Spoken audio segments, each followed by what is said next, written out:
What is IFC candle? IFC ক্যান্ডেলে কী দেখাচ্ছে, মার্কেট যখন সাপোর্ট থাকবে, কোনো সাপোর্ট বা রেজিস্ট্যান্স লেভেলে থাকবে, তখন যদি কোনো ছোটো ছোটো ক্যান্ডেল বা বড় ক্যান্ডেল দিয়ে এবং বিগ একটা মারভুজো বা একটা বড় একটা ক্যান্ডেল দিয়ে ওই সাপোর্ট বা রেজিস্ট্যান্স ব্রেক করে, তার 50% থেকে আপনার এন্ট্রি নেবেন, ঠিক আছে?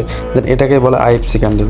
আর মার্কেট এখান থেকে 50% পর্যন্ত যখনই আসবে, দেন ওইখান থেকে কী করবে, রিভার্স করবে। কতটুকু করবে, প্রিভিয়াস যেই ডিমান্ডটা ছিল সেম ডিমান্ডটা 50% থেকে অ্যাড হয়ে যাবে, ঠিক আছে? আসলে আমরা একটা মার্কেটে দেখি।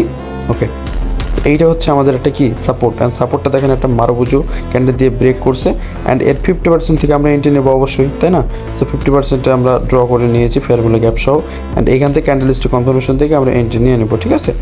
এখান থেকে নিয়ে নিচ্ছি অলরেডি। অ্যান্ড টার্গেট কতটুকু, এটা যদি আমরা একটা সেন্ট্রাল এরিয়া ধরি, মানে মাঝখানে যেটা তৈরি হচ্ছে, যে প্রিভিয়াসে যতটুকু সাপ্লাই আছে ওই সাপ্লাইটাই আমরা জাস্ট এন্ট্রি মডিউল থেকে অ্যাড করে দেবো, ঠিক আছে? এন্ট্রির জায়গা থেকে।